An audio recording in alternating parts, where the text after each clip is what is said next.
Experience your dream retirement life for a day. உட்கட்சி சண்டையை தீர்ப்பதிலேயே காங்கிரசின் அதிகபட்ச நேரம் போய்விடுகிறது என்று பிரதமர் மோடி விமர்சித்துள்ளார். ஹரியானாவில் அடுத்த மாதம் சட்டமன்ற தேர்தல் நடைபெற உள்ளது.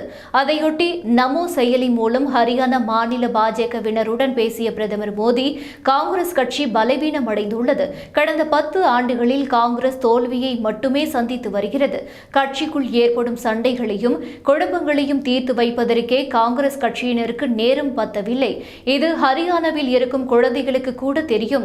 10 ஆண்டுகளாக பொது பிரச்சனையில் இருந்து விலகி குடும்ப நலனிற்காக மட்டுமே காங்கிரஸ் கட்சி செயல்பட்டு வருகிறது என்று சாடியுள்ளார். அதே நேரத்தில் பாஜக தேசத்தின் நலனுக்காக உழைக்கிறது என்று குறிப்பிட்ட அவர், ஹரியானா பாஜகவில் பழைய தலைமுறை தொண்டர்களாக இருந்தாலும் சரி, புதிய தலைமுறையினராக இருந்தாலும் சரி, அவர்களின் கடின உழைப்பும் விடாமுயற்சியும் எப்போதும் உத்வேகத்தை கொடுத்துள்ளது. மிக கடினமான விஷயத்தை கூட புத்திசாலித்தனமாகவும் நகைச்சுவையாகவும் எப்படி கையாள வேண்டும் என்பதை ஹரியானா பாஜகவினிடம் இருந்து கற்றுக்கொண்டேன் என்று தெரிவித்தார்.